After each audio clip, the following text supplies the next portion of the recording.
Welcome everyone to episode 179. We're here with my favorite, the one and only, the Survey Jesus with a lowercase j, the Chupacabra. You are going to want to stay with us today. Stay with us. All right, so welcome everyone. Brandon, anything you want to say after I wasn't recording for the second time in my career? Go ahead. Yeah, to reiterate, it's just always great to be here talking with you on topics that I think are not common to the construction industry, and hoping to stretch out the way people think a little bit more about what it means to be a worker, a superintendent, a partner in a relationship, a husband, any of those things, and just provide some food for thought. I love it. Well, today we're going to talk about emotional range. And if you know anything about the Chupacabra, Brandon Montero, you'll know that he has emotional range. I am emotional. So, so I think we have. That counts. Are you sympathy voting me or that counts? So I'm crazy. And Brandon has emotional range. So just FYI, if you're ever reaching out to us, you're going to want to call him first anyway. So Brandon, I like to start out, and you know this because you're a big podcast jammer. What am I excited about in life? So I'm going to ask that question to you. One of the things that I'm excited about, not only is the Geoholics podcast that Brando and I were able to do, but we've got some really cool people reaching out for survey boot camps now. And the content Brandon just told me is outlined past the third module.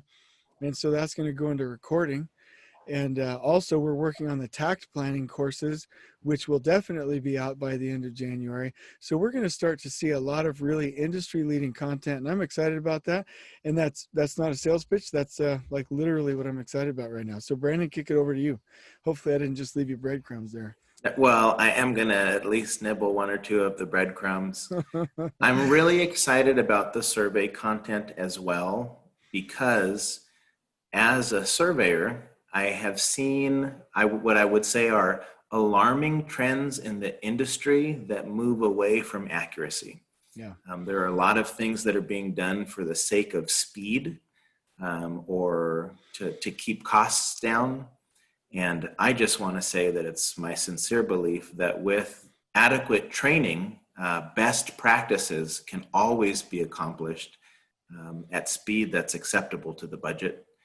So there are things that I want to promote there. And along with that, much of the thinking, thought process that makes people forward moving, conscientious, and able to work well with a team, et cetera. I want to push all of that stuff into the survey industry as well, and just make sure that every single person, from the newest person on the crew, trainee, to persons in the office, assistant managers, really get on board with the way each other think and work together cohesively as a team, doing the best that they can.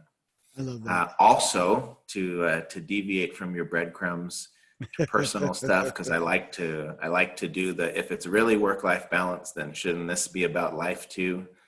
I am excited about my relationship, always super priority to me in my life.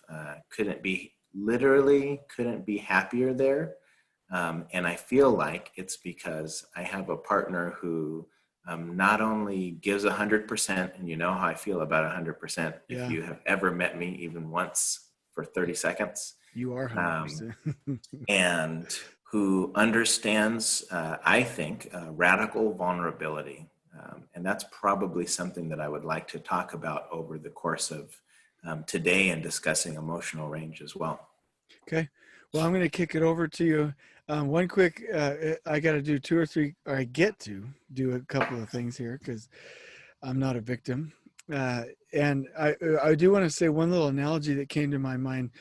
I get, and you get emails all day of different technologies. And I even got a LinkedIn ad that said robotic total stations and GPS will get rid of the need for any of the back to basics surveying techniques. It said you literally don't have to waste your time with the old school techniques. And I saw that LinkedIn post and I was offended. Like my soul was offended. I went in straight into victim mode because I'm like, what idiot, moof milking SOB posted this stupid post on a LinkedIn page saying we don't need the back to basics stuff.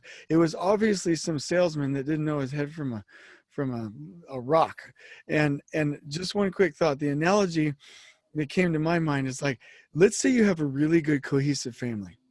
They eat dinner together.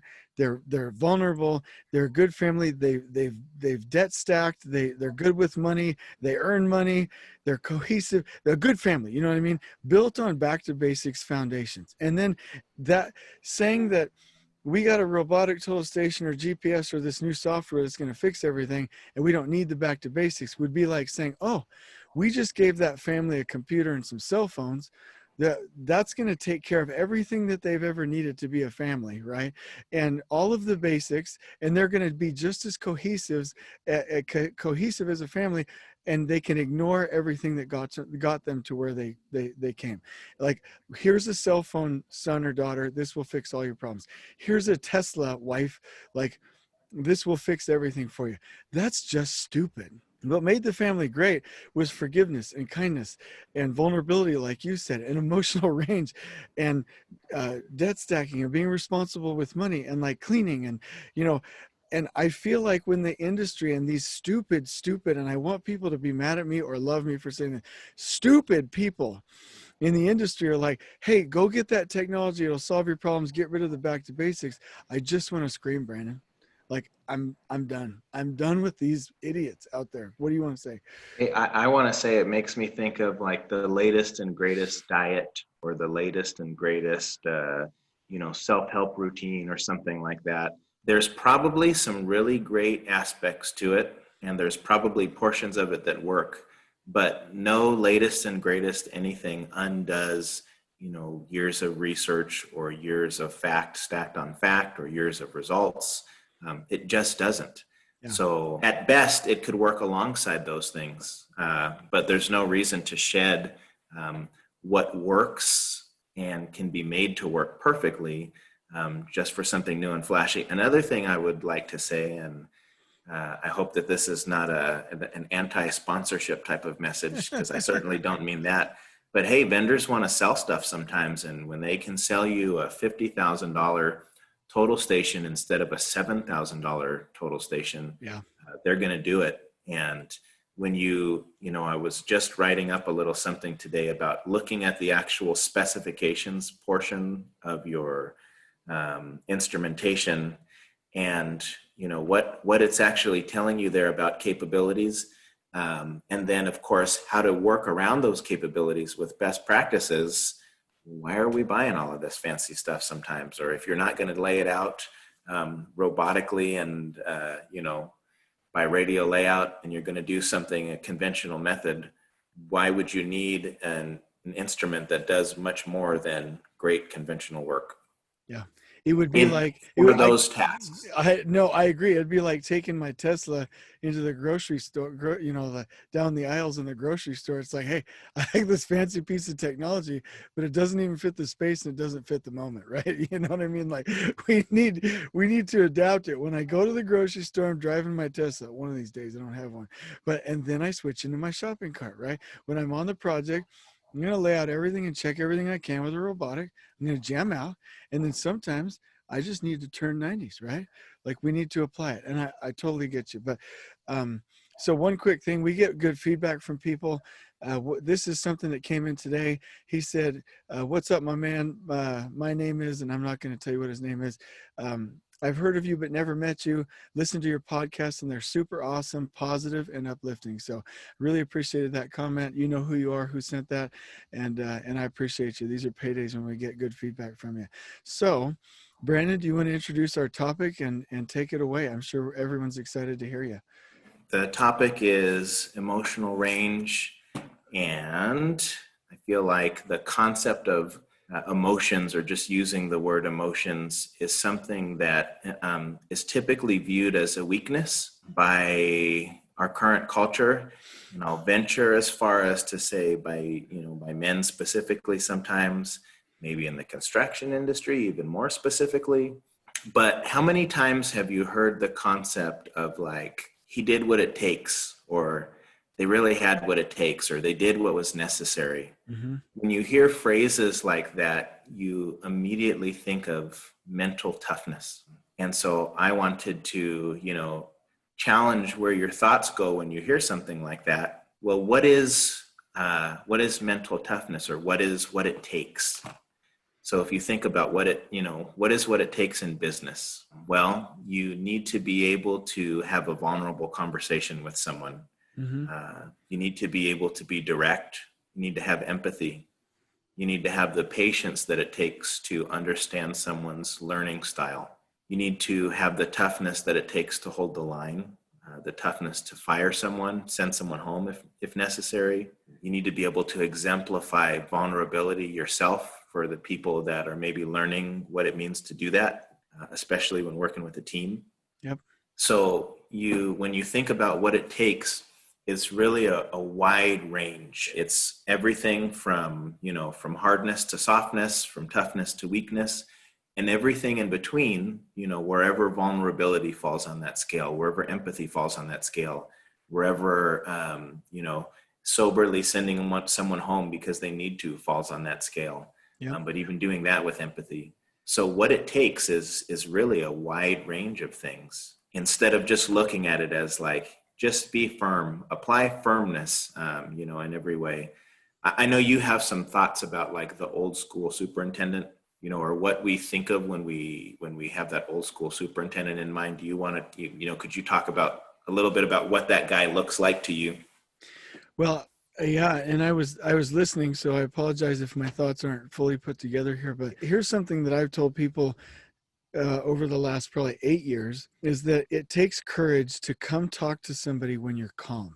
And that might seem way out in left field, Brandon, but if I had to go talk to another man or a woman, a colleague in the construction industry, and I'm upset about something, it takes 10 times, well, maybe not 10, but twice as much courage for me to go do that calmly and to square my shoulders and go do that than if I was using my emotions as a crutch.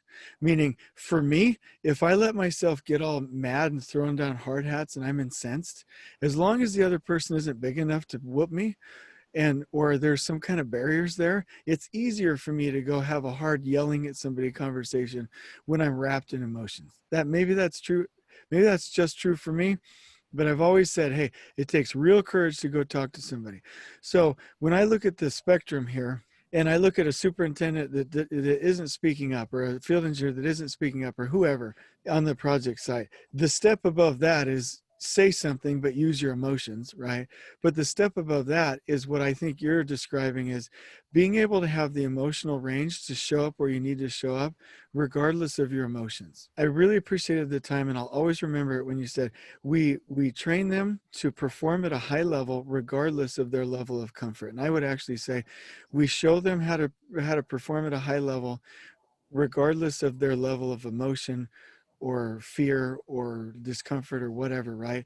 And so I feel like what you're saying is, or let me just answer your question directly. When I think of the old salty superintendents, I feel like they had one tool. They had a hammer in their bag. That's it. Their hammer was, I'm going to get pissed off, I'm going to yell, I'm going to throw a hard hat, and I'm going to boss people around and take control. And that's what they used to say was, I'm going to get it done. I had what it takes. But really, if he really had what it takes, and I'm just going to say then he would have had more tools in the tool belt.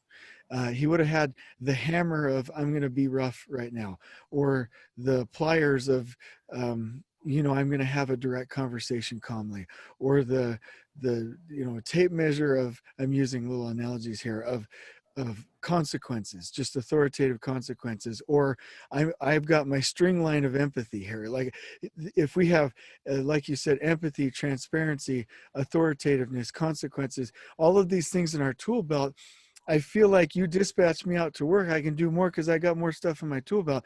That gives me range. And if I've got a tool belt, man, I really saved this. That's awesome. So if I got my tool belt, if I'm an electrician, I'm going to, if I was smart enough to be an electrician, why do I not also have a tool belt full of mini tools for emotional things?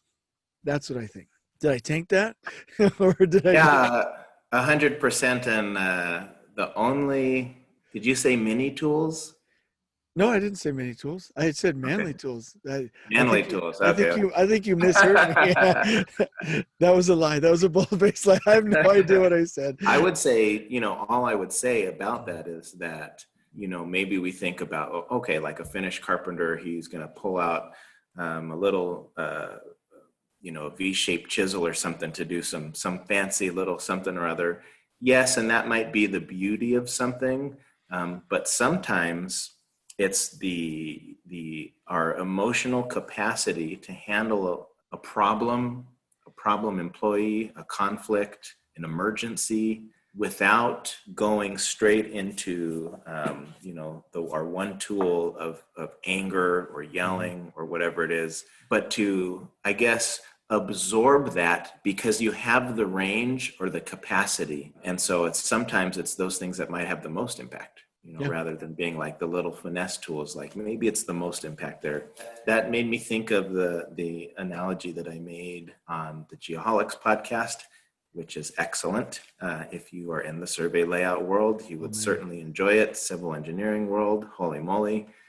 Those guys are great. I talked about something a little bit there, but I want to go a little bit further into the concept. So when I'm talking about absorbing something into the range of your capacity. So if you think about a small, like a water balloon, Okay. a really small balloon, it's going to accept a small amount of water before it's at its maximum capacity. And when it's approaching that, you're going to see it stretching out. It's becoming thin. You can actually see the water through it. And then, before you know it, because its capacity is so small, it just pops. Or maybe right before it pops, you're like, wow, everyone can see that any additional stress on this thing, and it's a goner. Is it possible that anyone has ever viewed us in that way, that they can just look at us and tell that if you added another drop to this person's plate or another mishap on the project site, that they will literally be overwhelmed, they'll burst, and they'll cease to exist? Versus what if you just had a larger capacity or a larger range? Yeah. So you could accept that same amount of fluid, as the small balloon that literally burst, and it wouldn't even change your shape. It would you could just absorb it, you would contain it, and there would be no issue. And the amount of things that you could handle, that you could take on, that you could literally absorb into yourself would be so much more. So what I wanted to define is, what is it that gives us that range or that capacity? So like, we're talking about emotions, and you said you're emotional. Okay, and that's also, that maybe is you sympathy voting yourself because we know better, and I have personally seen the way that you work with project teams. So this is a shameless plug for Jason Schroeder. But what I want to say about that is, we're not just talking about emotional range equals showing emotions or having emotions or being pushed right to an emotion. It means that you have the range to select the appropriate emotional response to anything that affects you. Yeah. Amen. Appropriate. And when I say appropriate, I mean the one that has what it takes to handle that situation. Yeah. So, when we talk about small capacity, somebody who is inflexible, someone who only goes as far as their own personal experience. They don't know that anything exists outside of their own view of what's right. Maybe they're basing how they respond to everything just on their own personal concepts and prejudices. Yep. Or what could give us or help us develop a large capacity or expand our emotional range? Well, a variety of life experience, personal work that we put in on ourselves, whether that's through audiobooks, through the way that we deal with others, through therapy. I mean, there are a million different ways to do personal work. Failing forward, I know we talk about that a lot, and spending time on the skinny branches. So maybe taking those chances, relying on yourself and seeing how that works out for you. When portions of that don't work out, learning from it and moving forward. We can learn from the experience of others, learning to develop empathy for others, stewardship is an amazing way to build a lot of those things. Empathy for others, vulnerability, so many things. Can you think of some other ways to develop that capacity? Yeah, and mine might be right on target or maybe not right on target, but I was, when I said I'm emotional up until now, right? I've had days in my past where it's just all emotions, right? And I can remember practicing from church forgiveness. That increased my emotional range. I can remember increasing my emotional range for charity from religious texts.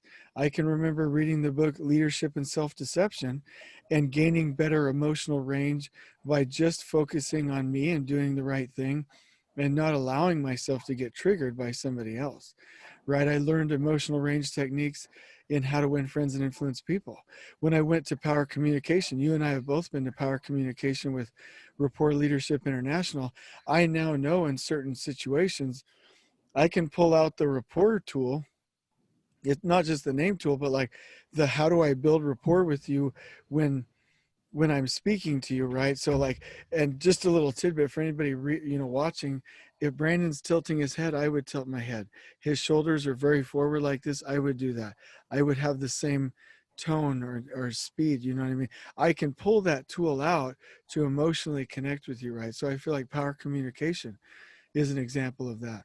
I feel like when I went to Tony Robbins and got where he pushed me out and made my balloon, so big, and also in Leadership Breakthrough 1 and at Rapport, expanded that balloon so much to where now when I come back, there aren't situations that I've dealt with that are going to pop my balloon, because my vessel is larger, my capacity is larger. And so I don't know if these were exactly or not exactly the examples that you were looking for, but I would say for me, it has been every time that I've intentionally practiced where I learned something, somebody says, here's what forgiveness looks like, and then something happens and I say, I want to go murder that SOB. And instead I'm like, oh, I just learned that. Here's an opportunity for me to practice this and to make it to where I'm used to using this tool because it's appropriate in this situation. And I also feel like it might be appropriate in the future. So for me, it's learning, intentionally practicing, and then knowing that those are always within my reach to bring forward and recall when I need them. I don't know. How did I do? Close or? Yeah, no, that's excellent, and I appreciate, of course, that you brought situations from life, from your relationship, from faith into it, because all of those things really do provide us opportunities to grow, for sure. I can say the same thing. I've had some of those circumstances where I was at work and confronted with what I would say is a really disrespectful, type of speech from someone. I was in front of someone else that I was training within my own department. So that was, in my mind, a bad look for the company, a bad example to this guy that I was training, all of these things. And I remember feeling in my head that felt like I could just kind of pick this person up and just toss them out the windows. They've got a lot of glass windows, and it just seemed really easy. It seemed like the easiest solution. But then I also thought, why is he having this experience with me? Is there any grain of truth to what he has said that I could take from it and provide a better experience for work to flow because I'm at work? Yeah, there probably is. I could have a conflict with this guy all day. Yeah. Or I could think about what would make workflow better. Is there a message that's happening here? And I'm not advocating like, hey, you should let people walk all over you. And there are separate, vulnerable, and peaceful conversations that can be had to address that as well. But I also want to say in those situations, are you like, yeah, is anger a tool in my toolbox? Sure it is. But it's probably really dusty. Yeah. And is it appropriate to the situation? Yeah, and it's not appropriate to the situation. So what would I do with that? What good would it do me? I would perform shoddy work with that tool there's a better one, I'm going to think about what it is and use it. I agree. And I hope this is an appropriate example. I don't know if anybody's ever watched the movie Schindler's List, but I remember there was a point there where one of the concentration camp, I don't know, directors, but the head guy is shooting innocent people, which is atrocious, by the way. I just want to be clear, I'm not making light of concentration camps, but in the movie, um, Schindler said, you know what real power is? Real power is when you have the power to do that, but you choose not to, and you give mercy. And then there's a scene there where the director in the concentration camp thinks about it, pardons somebody one day, but then just goes back to his old habits and starts shooting people again, right? Anybody can, not to be irreverent, but anybody can go shoot somebody. Anybody can go throw a hard hat. Anybody can go like throw that guy out the window, but only the powerful can keep their manure reined in, in the moment, be in not only emotionally control of themselves, but over the situation, be above it, and then make decisions that win the war without fighting. And that's what came to me when you were talking. And I think that's pretty profound. And I like sorry, go ahead. I don't want to interrupt you. No, I liked what you were saying there. You used the term "in control of," and I was just thinking to myself, like, how could you be in control of a delicate situation if you didn't understand how to be delicate? How could you be in control of a situation that had people exploding in anger in your face if you yourself weren't in control of your own anger? So just again, going back to, do you have all of those tools in your toolbox? Do you know how to use them to the point of effectiveness? Or are you literally happy to be like an emotional one-trick pony that just pulls out that hammer every time because it's all you've got, and you're going to just close your eyes and swing and hope that you accomplish something? Yeah.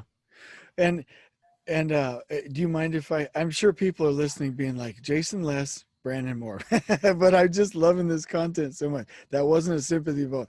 We get the best numbers when you're on, Brandon. So, I think it's because you can hear how nice my beard looks. That's yeah, all. It's not really. yeah. It's audio aesthetics is what it is. That's 100% true. Well, while I'm thinking about what I was going to say there, the biggest thing that keeps coming to my mind, probably why I can't remember it, is that each of these things are opportunities. Oh, here was my analogy. I'm probably going to offend some people because I'm a defender of marriage. Like I like marriage. I believe in the institution. I'll always defend marriage. And that in no way, shape, or form takes away my tolerance and acceptance of people who, which is quite popular in Europe, actually, never getting married, being life partners, or different types of relationships, or people that like to date, or whatever their circumstances are. So just because I'm a fan of marriage doesn't mean that I discount anything else. But this is my example. If somebody said I don't like marriage, that's fine. But everyone can have their opinion. But I heard one time somebody say, marriage isn't good because you fight all the time. It's not good because you fight all the time. Like it's just going to cause conflict. And I flipped it on its head and I'm like, well, hold on a minute. Hold on. If you think about it, whether you're married or in a relationship or have a dog or you're just close to your extended family or whatever, being alone is easy. I mean, if you can stand it, being alone is easy. You don't have any conflict and you don't have to gain the tools for emotional range.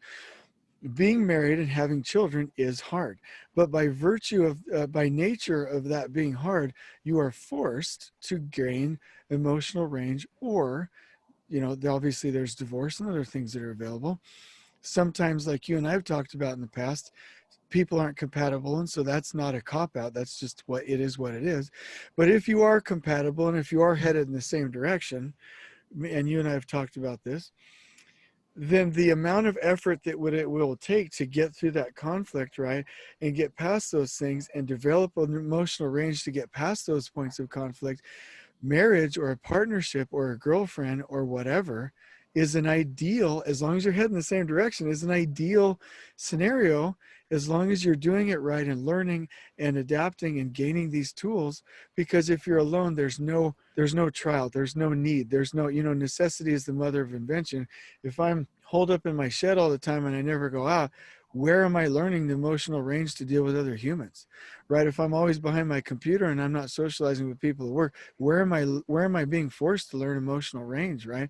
And so to me, I would say that if you're in a crappy situation, and this is the moment I'd like to bring everyone back to, based on what you said, if your boss just treated you like crap, either you're eternally stuck with it or you have to quit, or it's an opportunity for you to get a little education and go have a candid conversation and flex those emotional range muscles, right?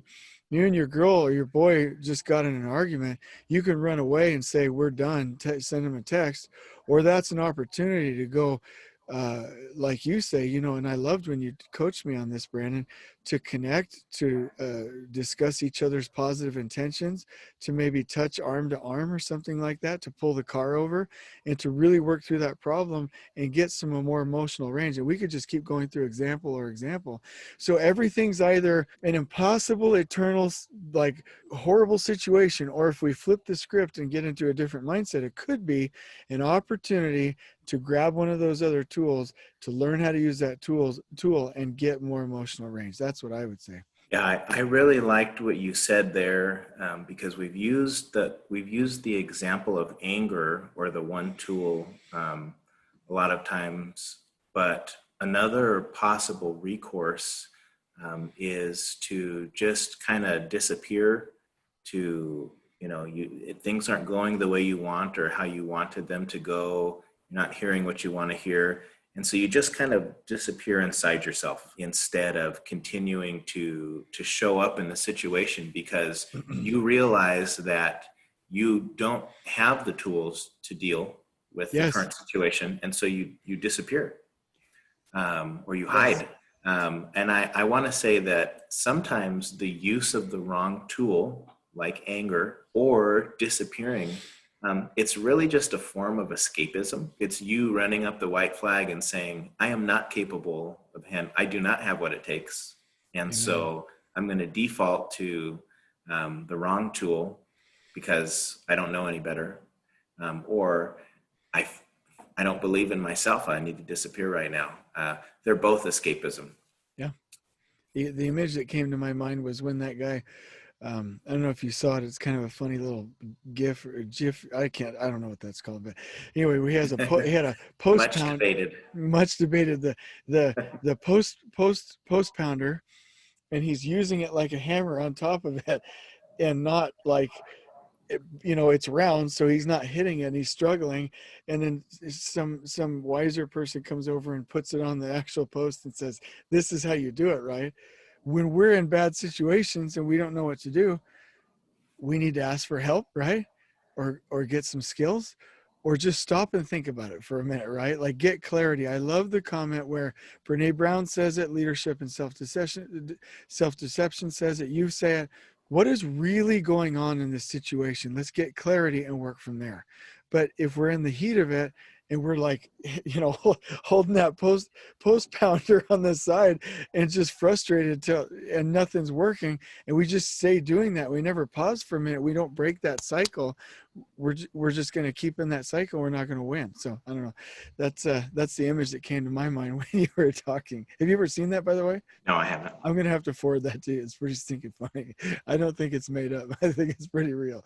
Anyway, go ahead, boss. You made the comment about kind of watching and waiting to see what's really going on, and I would say yes, take the time to see, or to break things down into, like, why is this happening, what's the real thing that I need to work on, etc., so that you can select the right tool. But what that doesn't mean is waiting to see what the environment brings to you, so that you have to react to that or be affected to that in like. And what I would say, I know we've talked at our boot camps about literally being your own environment. And it sounds like a funny thing to say, but you think about, like, what might be the environment on any particular job site. Maybe everyone's in a hurry, they're angry, the team's not jiving well, they're behind schedule, people are rushing. And well, when you come to that job site, you don't have to just be that. You don't have to fall into that thinking. You don't have to, inappropriately rush things. you can show up as your own calm and collected environment, and you've brought into the environment the tools and the things that you need to be successful, and that's the environment. Everything else is literally just happening around it. Yeah. And so I think of that, for myself or for you, I sincerely believe that if you drop me on a project on an empty lot of land with a plan set, and it'd be nice if I could have Simple 3D and a laptop. A cell phone would be cool too, so I could hook up to the internet and pull my license. What couldn't I do? I don't know what I couldn't do, because I feel like I am an environment that shows up and it has all the tools that are necessary to perform work and for things to run smoothly. You can, if you think you're that professionally, awesome. Could you be that emotionally too? And how much would that add to your professionalism? Yeah. So could you just show up and you're like, whatever is going on out here, it really doesn't matter what's in this plan set. I have it. And so that I can see what it is. And so that I can look and figure out what's necessary. So that I can then select the right tool. So that I can then act appropriately with the right amount of pressure at the right time. And just show up as your own environment, as far as the emotional environment of any project site. Hey, things are haywire everywhere. It doesn't mean that you have to be, or that you have to let that in to become that or to respond to that on any project site or with any person. I agree. And I'm just going to shamelessly tell you what I believe. Those are the people that are going to get paid the most, because you can put them in a situation where you have to terminate someone, discipline somebody, take care of a sensitive HR issue, correct somebody, coach somebody, consult on the project site, really get everyone whatever it is, these thousands of things that would have to be done. You're going to send somebody with any tool that they need to go get it done.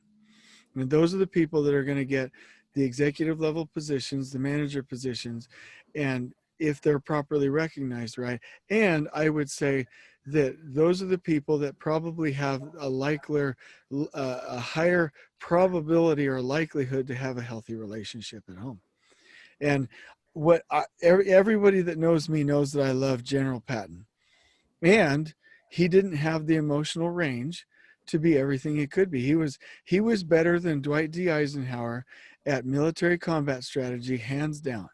But Dwight D. Eisenhower was able to be the Supreme Allied Commander, a 5-star general, and then President of the United States because he had emotional range, because he had more tools in his tool belt, because he could win the war without fighting, because he could rally the allies, because he could temper his emotions to the situation. And that is a lesson to learn for all of us, and especially in construction. If you have a really good director, PM, super, surveyor, great. You're General Patton. You know more about survey than anyone else. Not you, but you know more about field engineering than anybody else. Great. Love it. Do you have the emotional range to win over the project team, to create collaboration, and to take the people with you? That's my question. Because if you don't, not you, Brandon, because you definitely do, but if whoever we're talking to, me or anybody else, if you don't, you're not going to go as far as you can. Because going alone, you're going to make it a couple miles.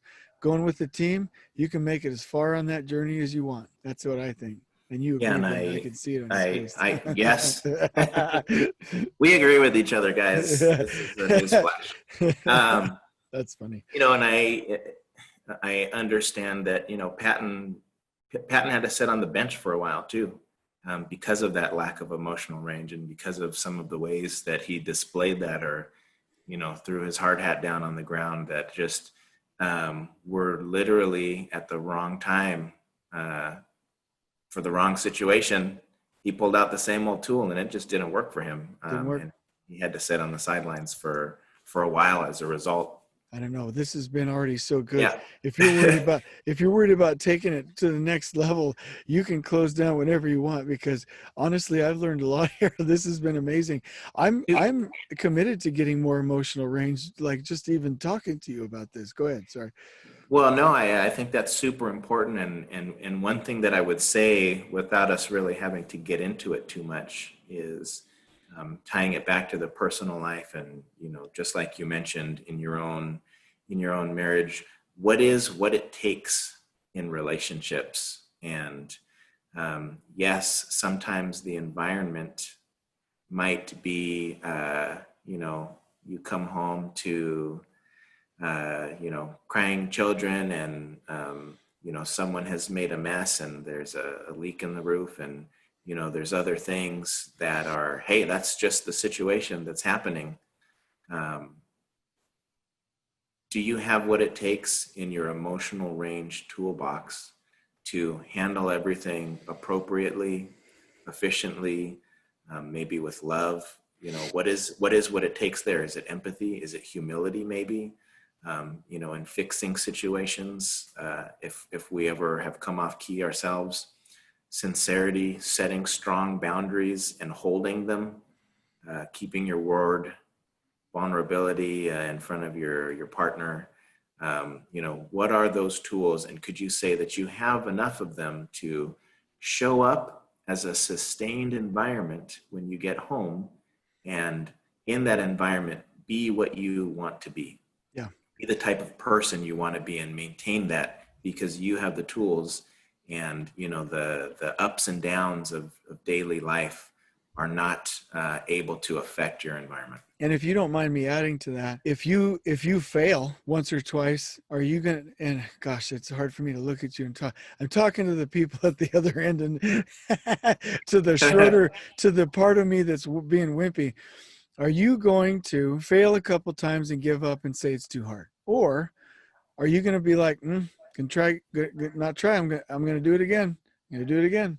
I'm gonna give it heck, um, because when I imagine that closed off, walled off, gruff, not going to let you in person, guy or gal, that we've seen them all over.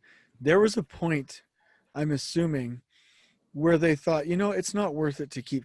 I'm going to say the word trying because they said it. I didn't say it. There's a point at which that I believe they said, this isn't worth it. I'm done. I'm done doing this. I'm not putting myself out there anymore. And then the emotional walls come up, right? And, to your point, if there's an abusive relationship, you might need to get out. But there are ways to do that are appropriate, right? Um, if there's a situation where you're not being treated properly, handle it with authoritative consequences. I can't work here if you're going to treat me like that, right? So I don't want to discount the fact that there are like real situations that we need to get out of, especially for women and children or men who are in situations of abuse and they feel like they have to stay. They need to get out, right? And for those situations that belong or that are in the, hey, you need to have some grit category, I think it's key that we don't give up. When, Katie and I have been married, gosh, I'm going to get this right.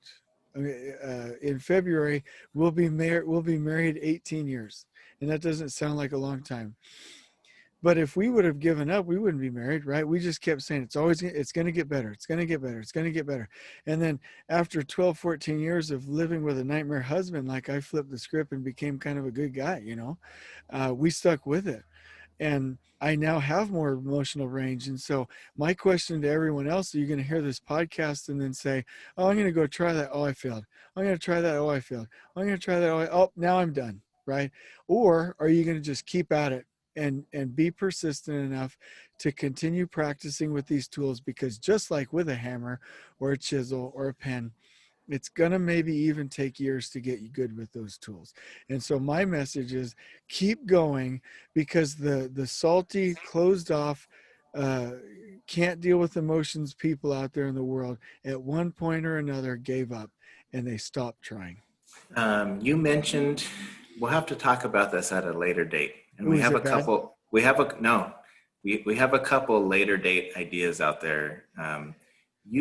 You talked to me once about marriage or relationship partners and trajectory. And our discussion was about trajectory in a relationship versus, sometimes we see what we like in a partner, or maybe even in a job, in a financial offer from an employer, Mm-hmm. from, something flashy about a partner, their laugh, their this, their, other different things where we're like, I like this, versus trajectory and what that means. And I hope we get to talk about that maybe some other time. Okay, Because definitely. I felt like you dropped a solid 10 of bricks on me, and that's some worthwhile info. Well, do you want me to say the sentence or leave them wanting more? Yeah, go for it. Okay, so here was what, and Brandon gives me nuggets all the time, so me getting to do one or two doesn't hurt the environment here. Yeah, So, I so nuggets for me, bricks for Jason, guys. You heard it here. I didn't mean that. So Sign what? up Oh, now. you actually did say that. I mean bricks from Brandon. I get masonry. I get masonry. I get deadmen from Brandon. Big concrete 3x3 blocks. But I said that, Tony Robbins once said, when you hire, the question really is, are they a long-term cultural fit? It's not, do they have the skills? Are they going to do this? Are they a long-term cultural fit? And then for relationships, we were talking about relationships, and I was like, any amount of, unless it's abuse, but any amount of trying and correcting and reconciliation and forgiveness is worth the trip, as long as you and your spouse or your partner are heading in the same direction towards the same goal, same trajectory, right? But any sacrifice or conflict there for two people that are heading in different directions is a waste of time. And so that might be a nice little guide until we get to that next podcast of, if you're wondering, is it time to cut ties? And don't make life decisions and then sue us. I have insurance, by the way, in case anybody wants, is thinking about suing. I have a lawyer, and I just kidding. But like, don't go make rational life decisions. But it might be a nice thing to say, whether you leave the situation or stay with it and keep attempting to gain more emotional range. Really, in my mind, depends on, are you headed in the same direction? Are you in that company headed in the same direction? Are you and that partner headed in the same direction? Are you in that religious organization headed in the same direction? And if the answer is no, you're probably not a fit. But if the answer is yes, there's a lot of forgiveness and back and forth that could take place there, with a lot of charity and kindness, as you develop enough emotional range to be with that partner, to be with that company, and to be with those organizations. And that's kind of what he and I were talking about, which we can cover at a later date. So I'm super excited about that. So I guess the kind of the closing thought for me, and this is something that I have thought about in my life, and even thought about, who do I know in my life that's on this trajectory, because it's a big deal to me. And I would imagine that many people would think that it is important, but maybe not support that trajectory with efforts. People look at the concept of deciding to be happy as if that meant that you were wearing some kind of special, like, blinders. You've heard ignorance is bliss, or other things. If we're talking about the concept of being your own environment, and within that environment you act and feel as you dictate, and you select the proper tools, etc., could you literally go about your life, your relationship, your workday, your time spent on the job site, your commute, and decide that you were going to be happy? And happiness is one of the emotional range tools that you pull out of your tool bag, and you use on a regular basis. I think that the answer is yes. I think that deciding to and being happy is a component of developing emotional range, understanding an emotion, and then choosing to exercise that emotion, just like anything else. Doesn't have to be changed, affected by your surroundings. Yes, there's ups and downs, but could you go back to the set point of happiness, and that's your environment? Those are the people that I love to be around. Those are the people that I would relationship for the rest of my life. Those are the types of employers or project teams that I would love to work with and for. And so, that's my parting note. Amongst the tools of emotional capacity is happiness, and how often are you deciding to use that tool in your life on a daily basis? And I would add, people that say money can't buy happiness are shopping in the wrong stores. That you can go get and research and read and be coached into new levels of achievement and success and knowledge. And so when Brandon and I say, go get these tools, we never said you had to chisel them out of stone yourself. What Brandon's talking about is, there are trainings, There's knowledge. There are therapy clinics. There are coaches. There are friends. There are partners. There are spouses. There's online trainings. There are all of these resources and tools that you can bring into your environment, because you can become your own environment. But we never said you had to chisel it out of stone. We never said you had to create it from nothing. You very much should pull in and steal the best of, not steal, appreciate the best in life. And if you need something, and if you find out, I keep grabbing for this tool and it's not there, then go get it. Go figure it out. There are a million people that can help you with it. And Brandon is spot on. So please figure it out and go get the help you need, get the resources, because I would venture to, I'm just going to say it that way. For everything you need, there's a tool out there. And I'm not diminishing the somewhat forever effects of abuse, psychological trauma, or things like that. Let's bring it back into the you and me. I don't have emotional trauma. I don't have psychological abuse. I don't have clinical issues. For the me's of the world, every tool you need is out there. Now, there might be others that are in different circumstances, but if you're listening to this podcast, every tool you need in your circumstances can be found somewhere. Don't give up hope. Go get it. So, Brandon, any closing sentences? And then we'll just say 1, 2, 3, on we go. Closing sentence. No, say what you're going to say. If you're thinking like, oh, well, but I'm just not like that. I'm just not emotional. I don't know how to be emotional. I don't know how to, how to this. I don't know how to be close to people. I don't know how to, I'm not like that. Well, you're not the manager right now either, or you're not the director right now, or you're not, making $200,000 a year right now. But do you want to? Are you going to move in that direction? Are you going to make efforts in that direction and do your darndest to get there? Or are you just going to be like, well, I can't be the manager. I'm the worker, Yeah. Of course you can, if you apply yourself towards it. And there are a myriad of ways to do it. And you don't have to have a tool to go get the tool and then learn how to use it. In fact, of course you don't, because you have to go get it and then you have to learn how to use it. One tiny, tiny thing I'm going to say from the if you want to understand empathy and you're just like, man, I'm just not an empathetic person. Start somewhere small. I know one of the early books that I read was, I think it's Reading and Interpreting or Reading and Understanding Body Language. Just understand a person first. Maybe you don't need to understand their emotions necessarily or why they have them, but could you look at them and be like, I think I actually get what emotion this person has right now. They're not listening. They're interested. They're feeling intimidated. They're feeling confident. Like you could just factually, as if you were looking at a picture book, look at a person and be like, this person has these emotions based on a picture that I have in my head. Yeah. So like, hey, you don't have to be, Mr. or Mrs. Touchy-feely to start down this path. You just need to do the work. Yeah. And I would add to that, and this isn't a competition, but it's so beautiful. I want to make sure there's frosting on that cake.